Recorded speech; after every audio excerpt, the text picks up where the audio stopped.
hockey. Yeah. My favorite. It's Judd's Hockey Show.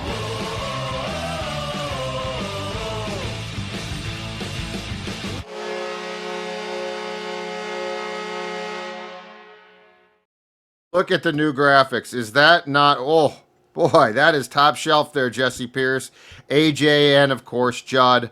I started to say, as we rolled, do I have a spot to do? But I'm just going to assume I do.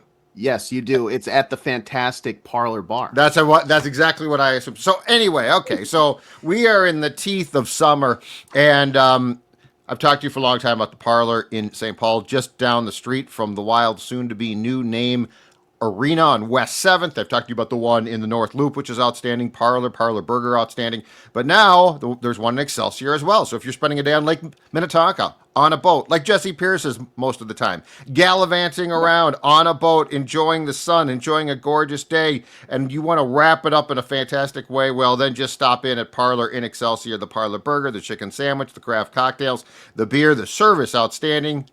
You know what? If I was to name an all-quarter century team for restaurants, Parlor Bar would be atop my list.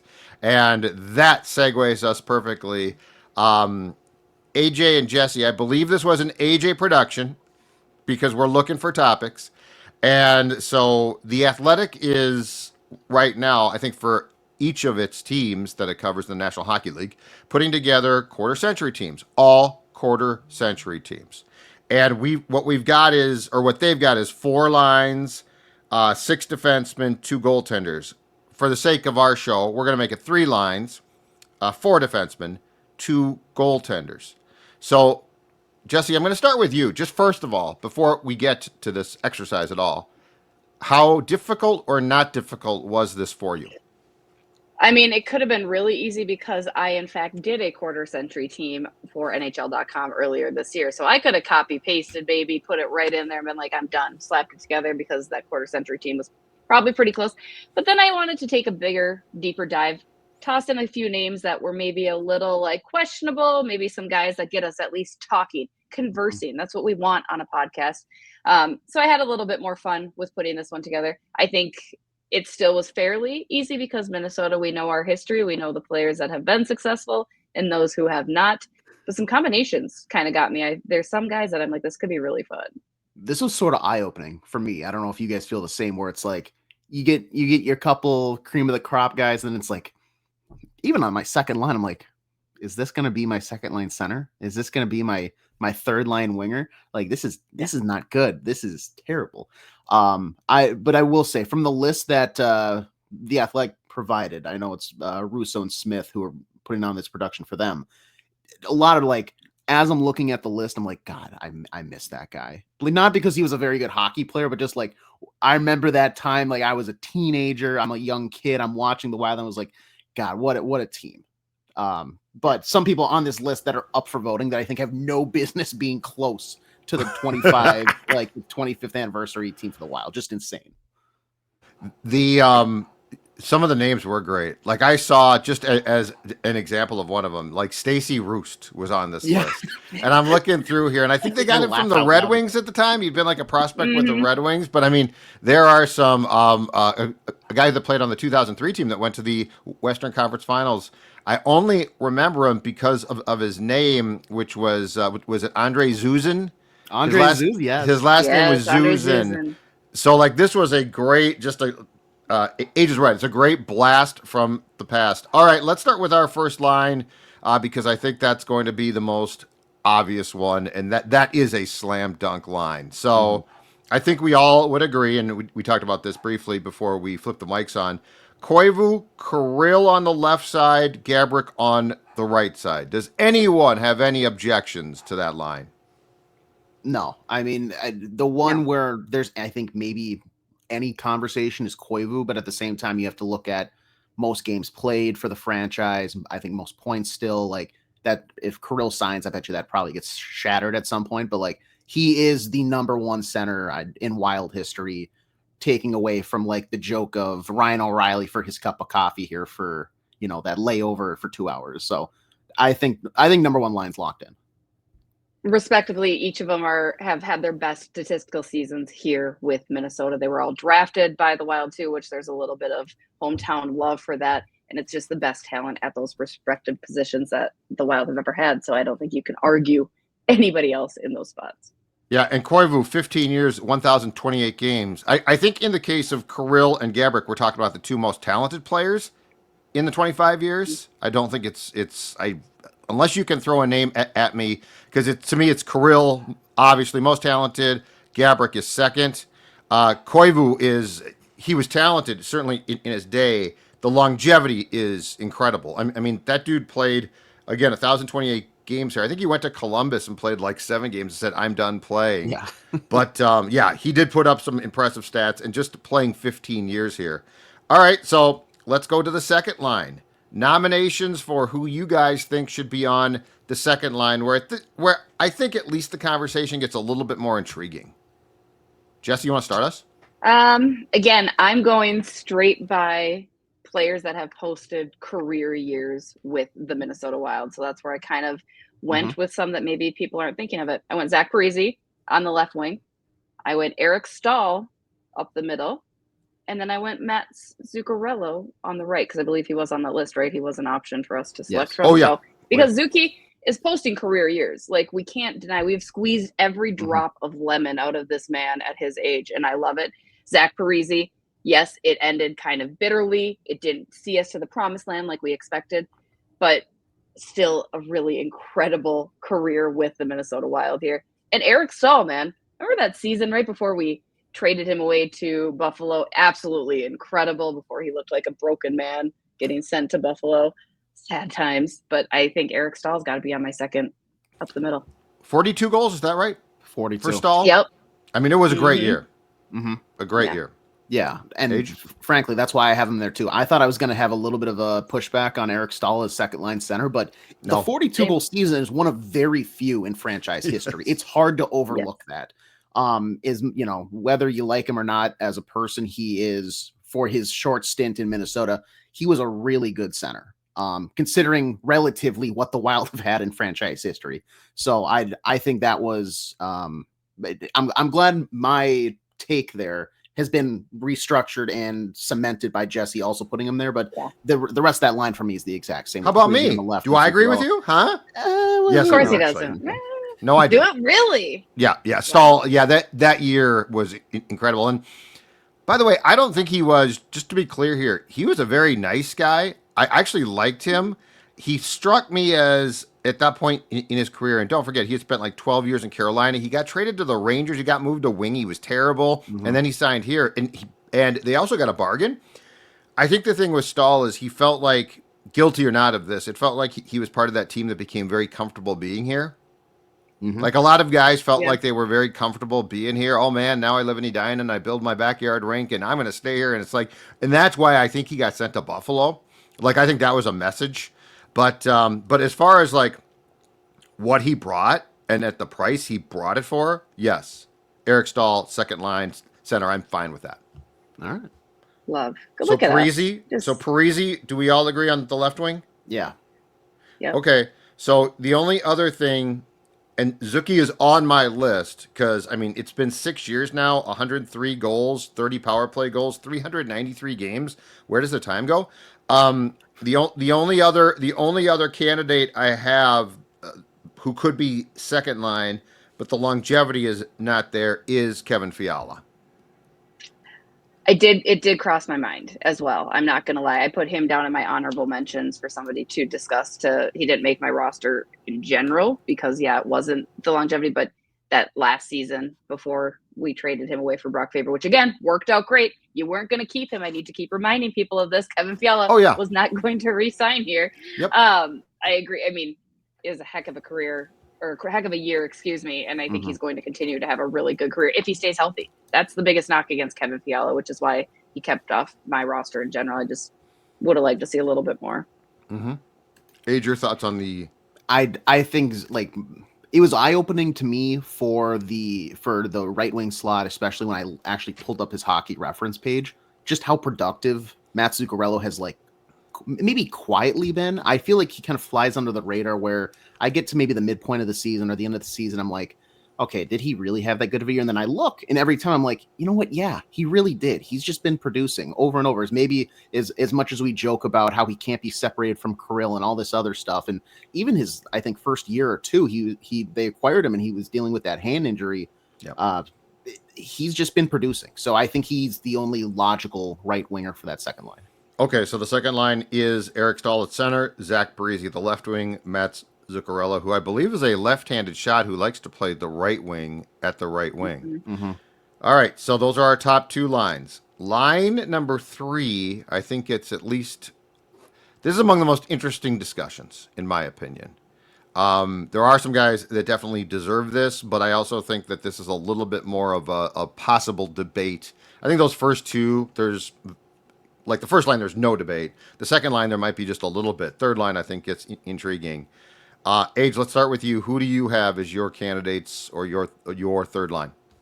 All right. Jessi mentioned it mid-show or before we even started, so I'm going to save my I had 2 for the left wing here, so I'll say the one that she didn't mention. I think it's Andrew Brunette. Just because, and maybe my mind when it got to the third line for this was maybe more legacy guys that maybe because that kind of changes it up, because if you go on the mindset of the highest skilled, highest talented, this third line probably doesn't end up being the right things. But I went I kind of went vibes here for the third line in a sense. I considered that more. But so I went Andrew Brunette. Yeah, but this is the indictment of the franchise itself. First of all, I don't disagree, and second of all, who is the third high-end talent left wing who tore it up here? This is, this 25 years, kids, is a long time. I can tell you that right now. So I don't disagree, but I think your statement is very intriguing because it feels like in a quarter of a century that there should be more guys to pick from for a left-wing position, and they're not. So there should be. I'm sorry. No, you're fine. And then I also looked at, I looked at a Brian Rolston. I loved the slapper in the high slot. Little flavor saver. Exactly. Stefan Veilleux was good. As much as I want to put Danny Heatley there, I just can't because his time with Minnesota is just so soured. No. But Brunette is my left wing. Okay. In the middle, I'm going to go with Eric Sinek just because I think for how good he's been, the longevity of being the only Wild's been his only team. He's good two-way, and I talk about how good he is in the season the past 2 years, and I'm well, I can't go back on that now. He is probably the third best center in Wild history. The right wing, I expect pushback on this, but this is purely vibes for me because this is my guy, Pierre-Marc Bouchard. Over 500 games. Over 300 points. He's not the most highly skilled, but you got to understand that with his concussion stuff later in his career, it kind of derailed his production. I think if he doesn't get injured and we have proper head technology to protect him and keep him safe, he probably produces more. Probably gets to at least 400 points guaranteed for the Wild. But that's my vibe pick is Pierre-Marc Bouchard on the right wing. But I fully expect that to not be the actual consensus pick when we're done. That's the fan representation because the fans just love them some PMB, right? I get that. As a fan, I was oh, you see the cool spinny thing he did? You see the spinny thing? That's great. He's fine. He's a fine player. He had a nice, little career together. But yeah, I will say I'll start with the same. Jules Eriksson up the middle. I feel we could all probably agree on that, right? I think Jules brings everything. I did put Brian Rolston on the left because I like Misa Bryant. Ooh. But my other option was Nino Niederreiter. I think Nino's still very good player. But I went with Rolston because it's kind of my skilled grinding line, right? If you have Brian Rolston there, I think he's a very good defensive player as well, which is going to be very important to me on my third line. Yep. And then over on the right, this shouldn't be much of a surprise. I did go with Mikhail Granlund. Oh, I see. Don't okay. Okay, so let's talk this through. Okay. Let's talk this through. I'm sorry, Jessi. When you said Granlund, I lost my head and forgot your center. Was your center Eriksson Ek? Center is Ek. Yep. Okay, I think we all agree on that. I've got that too. Yes. I mean, Okay. 9 years, 544 games, 136 goals, 42 of those on the power play. He's 1 point off of 300. So I think we can all agree. That's fine. Okay, the left wing, I considered Ralston, but then I looked at like the careers here, and Brunette had 2 different 3-year stops. And let me tell you why. So it's 6 years total in a Wild jersey. I think it was broken up by like a 2 or 3 year stop in Colorado between those. But anyway, Brunette, who I don't think was as talented as Ralston, but he played in 489 regular season games, 119 goals, 321 points.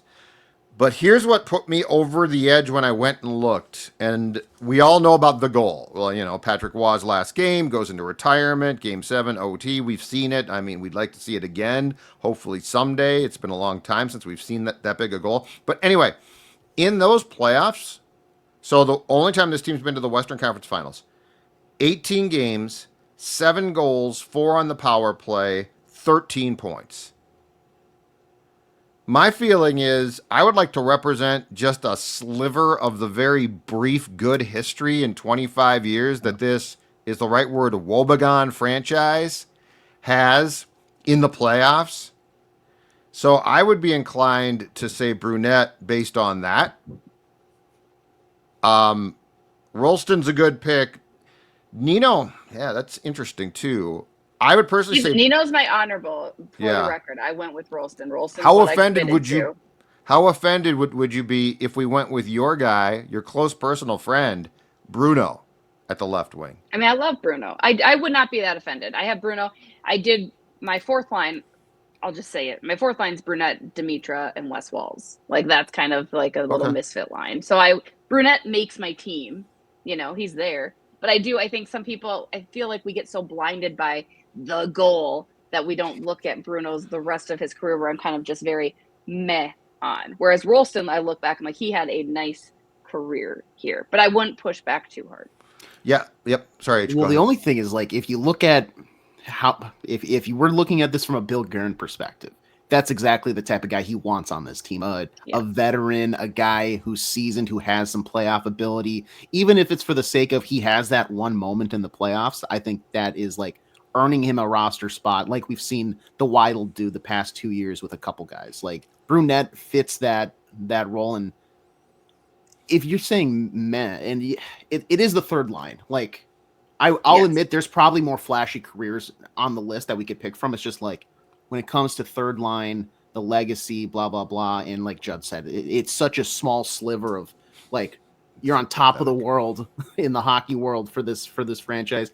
Otherwise, there's really not a lot to like go off of. I feel like he almost just wills himself in on that. Eventually, I think you can kick that to the curb. Maybe within the next like 5 years. You think? Hopefully, like you'd like to think so. What makes you believe that? You'd like to think so. What makes you believe that?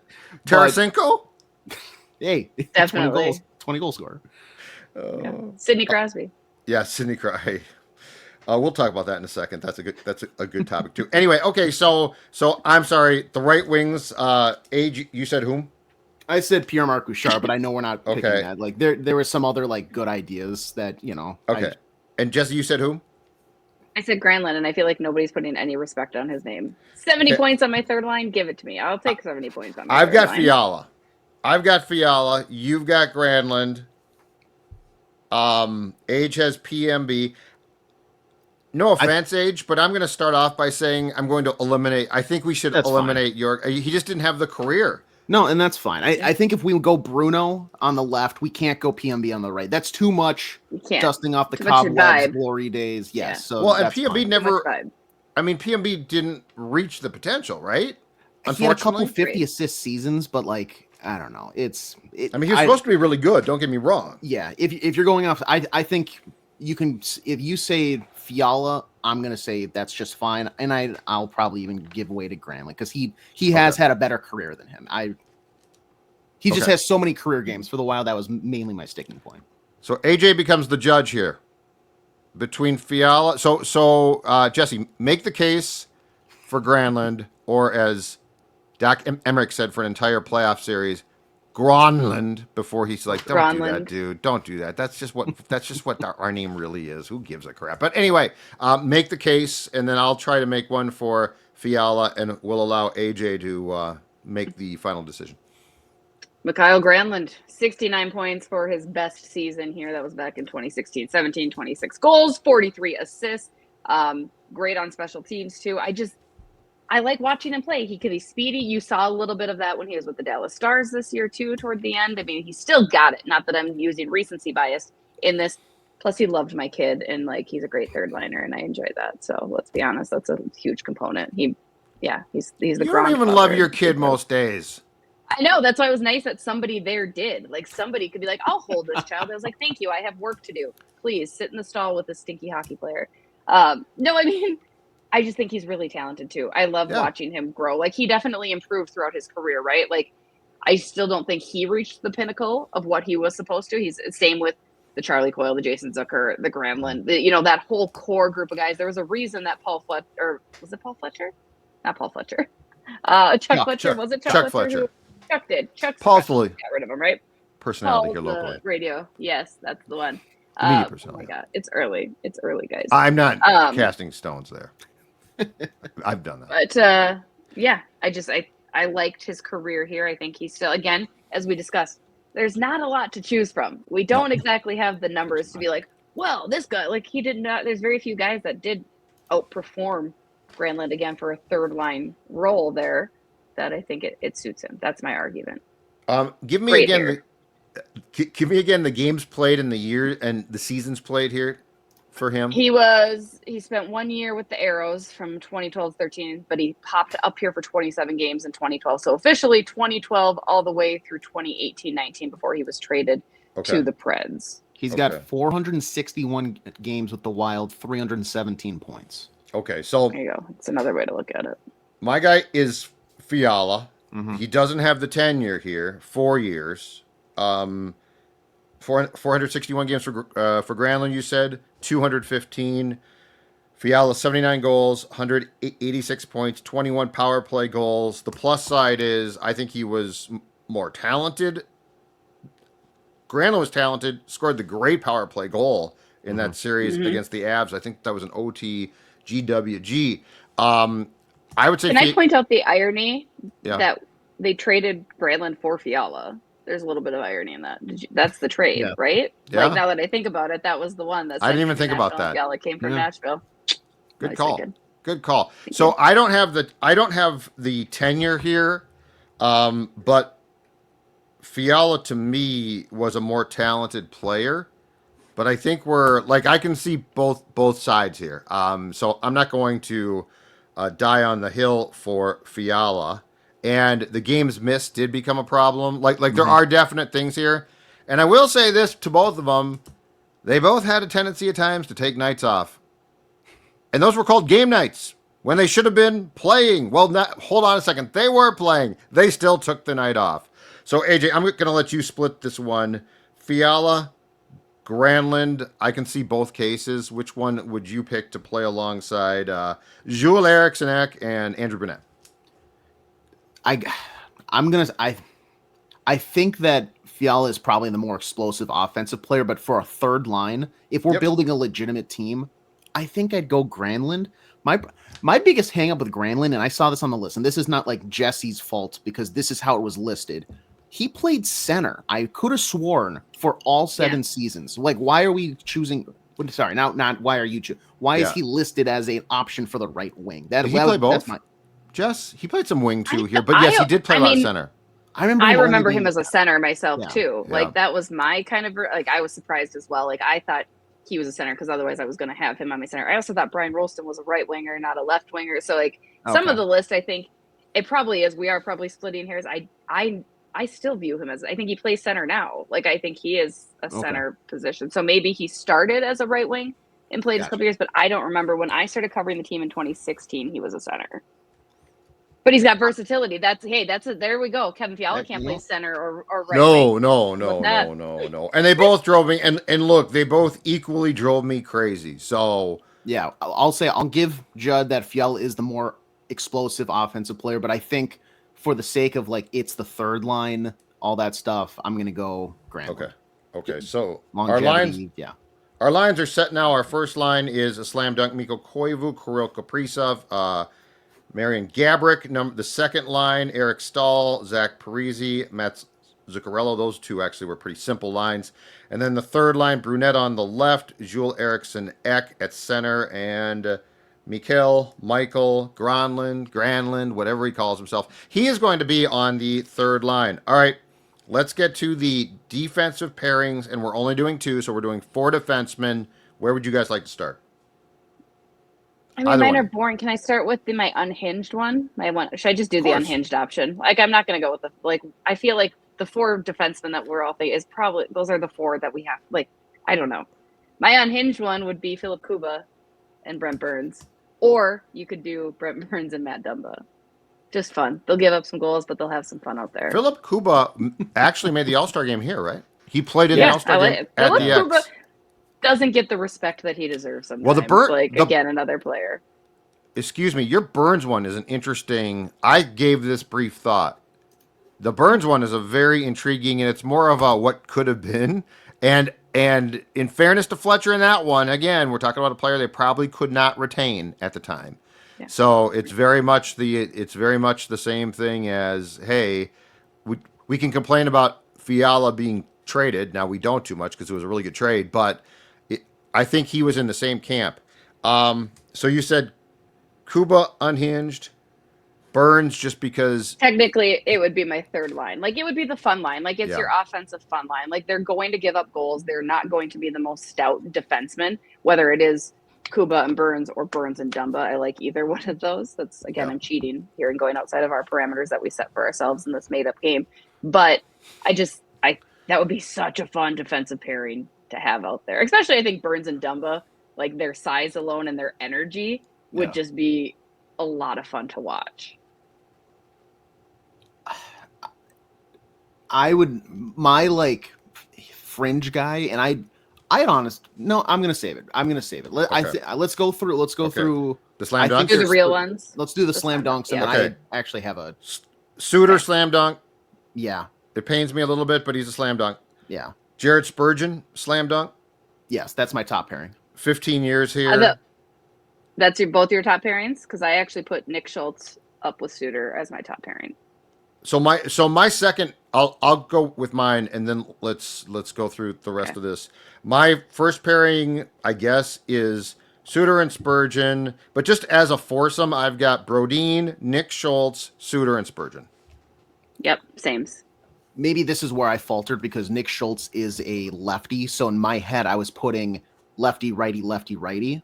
So Nick Schultz, to me, I didn't even have him, which is going to sound ridiculous after I put Pierre-Marc Bouchard.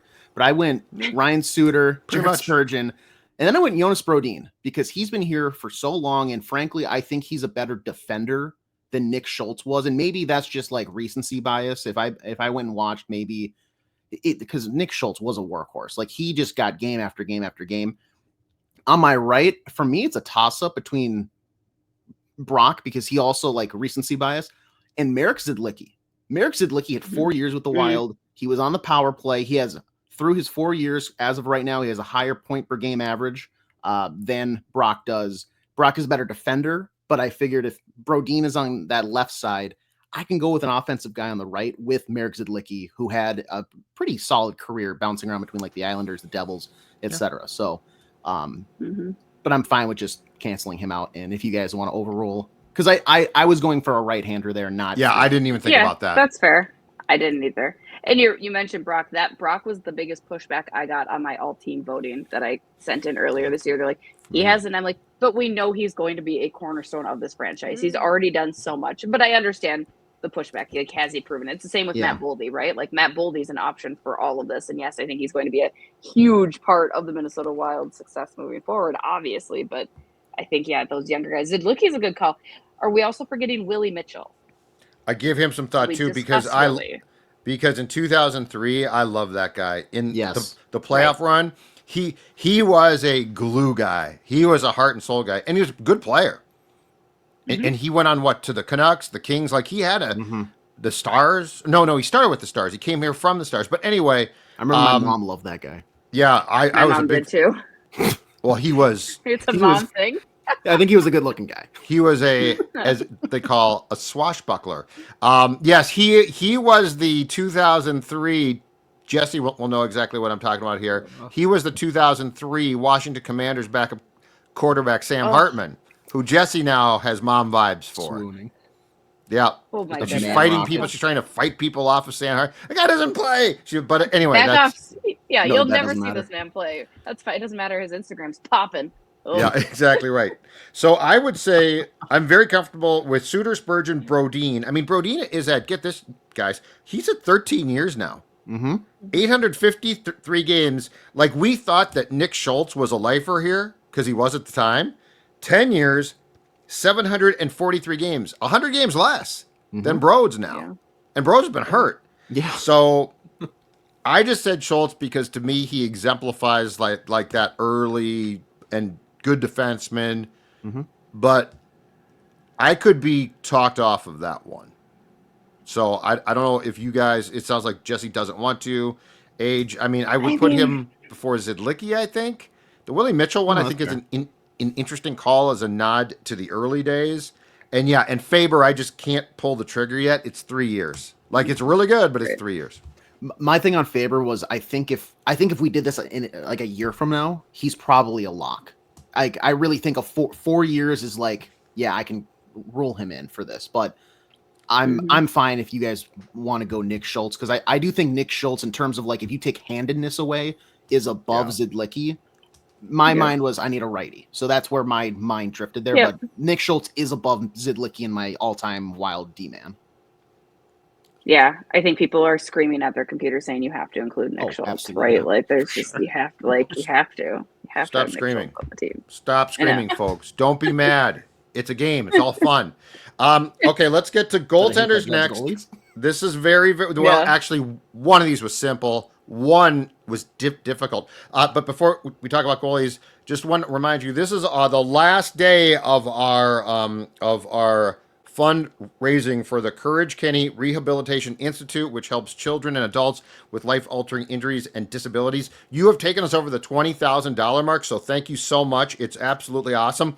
But if you still would like to bid or buy it now on certain things that are left, just go to scorenorth.com/bid, scorenorth.com/bid. Among the auction items, I want to highlight this, and I'm going to be talking a lot more about this in the coming months here, but there are World Junior tickets to the bronze and gold medal games up for auction and a $200 Jester Concepts gift card. Ladies and gentlemen, the World Junior Championships, if you are a hockey fan, that's going to be one of the highlights of your season. I'm not kidding. It is fantastic. A lot of you probably know about this, but they're going to be held at what is going to be Grand Casino Arena by then. And the bronze and the gold game, I'm going to tell you right now, will be, you talk about popping. You talk about Sam Hartman's Instagram popping. Forget that. The Grand Casino Arena will be popping because this is a world event. It's so cool. Mm-hmm. So, again, thank you for all of the funds that you've helped us raise. SKORNorth.com/bid. Check it out. All right, the goaltenders. Nicholas Backstrom, right? Slam dunk. Yes. Yes, I gotta say I had a slam dunk, an even more slam dunk before him. Okay. I think Devin Dubnyk is the number one. He has the most wins in a season for the Wild. He has the most games played in a season for the Wild. 4 consecutive 60-plus games. Or He was an animal. Seasons. Like, Yeah. look at him in whatever. He saved Chuck Fletcher. Yes. He did save that season. He did save that season. I remember all of the bad goals and all of the weird shots that went in, but he went 40-15 one year. Think about that. Yeah. That is the best season for a goalie in Wild history. Yeah. Boy. I mean, I had Backy ahead of him because, again, for me, I remember that was my introduction to hockey in general, right? Like, he was the new expansion era goalie, and he and Manny Fernandez had a great tandem going on. But that's the thing, I guess, if I look at it that way, is Backstrom as strong without Manny? I think of him and Manny so hand in hand, and I loved that tandem, and that was where that success was from. Yep. And I feel Backstrom's somewhat underrated, but I have him as my number one. And before that, of course, it was, especially in 2003 when they went to the Western Conference Finals, it was Roley and Manny. And if you look back, I forgot, Dwayne Rollison posted some impressive stats here. Like, he was far more impressive than I thought. Boy, I had Dubnyk as my 2. I thought it might be more of a discussion, but perhaps I oversold the goaltender discussion entirely. Because Backstrom to me was reliable. I just don't remember as many goofy things. And I suppose I unfairly or fairly hold some of the playoff swoons against Dubnyk too much. Backstrom, he didn't have it either. So yeah, if that's the 2, that's the 2. My argument, I suppose, Backstrom had to make the saves, right? Because that was when this was not an offensively strong Minnesota Wild team. There was no goal scoring. It was just correct, drier than the Sahara. So I also that's where I look at Backstrom a little bit above. Like, Dubnyk had probably arguably some better teams around him than maybe Backy did, right? Well, yeah, and he did, but I don't know. To AJ's point, he saved. They were getting goals. And that one season where they were like hopelessly done, he came in. He got there in Buffalo from the Coyotes, was traded for, and was absolutely fantastic.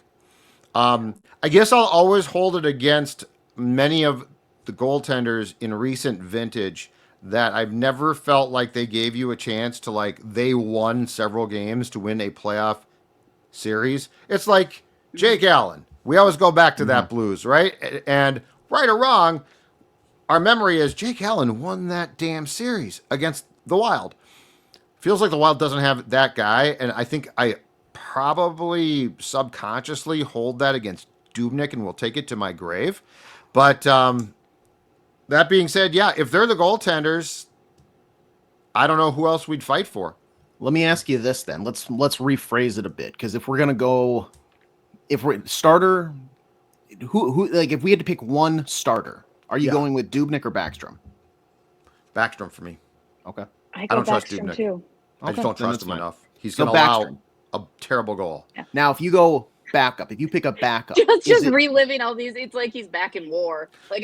How many times is that red light? How many times were you in the press box and the puck would go off a guy's ass and then it would go off a guy's head and then it would bounce and Dubnyk would find a way and he would have the puck and he would fumble it into the goal. I mean, I'm sorry. Yes. And then Judd would ask him about it post game, and he'd be like, "Well, it was this other guy, and I saw this defenseman coming down here, and it was never Devin's fault. It was the lights. Everybody else's fault. It was the lights. The puck got lost. I swear to God, at one point he brought up the lights. But anyway, I digress. Age, what were you saying? I was gonna say if we're going Backstrom as our one starter, and we had to pick a guy who was in a backup role, who's the backup all time whatever? Is it Fleury last year? Is it 2012-13 Josh Harding who? No, had a 1.66 goals against average. That was actually a really good season for his health. I'd probably go Rollison because he was really good in that job, and he and Manny alternated, but they never had the full-time job. Rollison should have had a cup with Edmonton. He got hurt. Rollison should have had the cup with Edmonton. Exactly. Yep. That's where I always have a tough time with Rollison. Because I'm he was so good with Edmonton. I always think of him as Edmonton. I've kind of put it out of my mind. What? It's just that's how I think. 12-year-old me thought that was so cheap when they bowled into him in the goal, and then they had to go with whoever their backup. That was actually ridiculous. Yeah. What was that? 06? Mm-hmm. That had been 06. Yes. I was 7. How old in 06? Let's see, third. I would have been 9. I would have been 9. And Jessi was probably in high school. I was 18. I was 36. You guys suck. You guys absolutely suck. But I covered him and Fernandez in alternating in 2003, and both of them were at times great, and Jacques played that beautifully. I would probably go with Roley as a true backup, but just picking 2 for this, Backstrom and Dubnyk. And I guess you know what else this speaks to again, 25 years.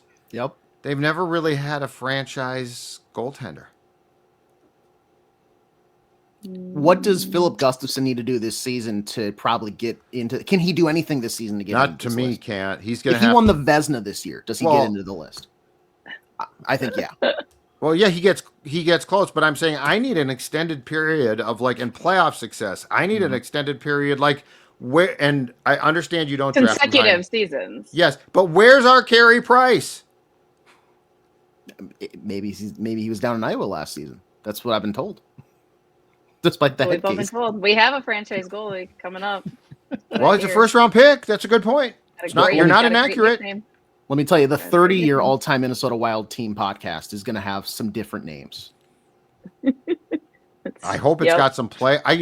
Wouldn't it be nice to have Wouldn't it be nice to have a conversation about a guy like this guy is a slam dunk because he led 4 playoff runs and one was like a Stanley Cup season. Wouldn't it be nice? Like we're literally, and this isn't on a purposeful knock, but like Koivu is a slam dunk center because he played here for so long. Essentially because he was a very solid player. He was a good player in his prime, but also he wouldn't go away. Like Koivu should be like Brian Trottier, same thing. But the Islanders won 4 consecutive cups. Like, great Islander, but he also had the rings. Mm-hmm. We got no rings here. I mean, this really frustrates me now because we got like Andrew Brunette. God bless him, great guy. But I mean, I got to make a case because he scored 1 goal in the first round, and that's really the biggest franchise goal in playoff history, and it came 3 years after their inception. Like, it is incredible. Mm-hmm. Did either of you have somebody that you saw on the list that you really wanted to throw on there as like just because they're kind of close to your heart, like you had a soft spot for them as a player, or no? Because for me that was Owen Nolan. His final 2 years of his career. Yeah. Willie Mitchell for me. I really liked him. He was early 2000s. Screw the rules. I'm going to beat you up and concuss you guy. I really liked him. I'm trying to think. I'm going to scroll back down the list. Stacey Roost is Jesse's guy. Yeah. That's my guy for sure. Curtis Foster. I didn't mind Curtis Foster, though, too. I kind of enjoyed. I was He got his bothered. autograph twice at Two Stooges over in. Did you? Yeah, right. I think that's probably it. I think I have his like little card with his autograph, too. I don't know. So he shattered his leg. Who was the guy? It was Kim Foster, and who was the? There's another. Kim his Johansson. Or Curtis Foster and Kim. Maybe wasn't it? No, Kim Johansson was a forward. No, Kim Johansson was a D-man. He was he a defenseman. He was defenseman? just a bust. It was like he was number 2. Yeah. I don't know. I'd have to go look. He's a D. Pascal Dupuis. That's a good one. Well, and then he went and played with your boy Crosby and tore it up. Shocking what happens. Yeah. Matt Zuccarello's stock rises a lot when your line mate wears 97. It's even better when you leave here and they're like, oh, we're going to put you with... in fact, I think, did we go from here to Atlanta and then Pittsburgh? No, he went from here to the Rangers. But anyway, yeah, I digress here. All right, we've had entirely too much fun.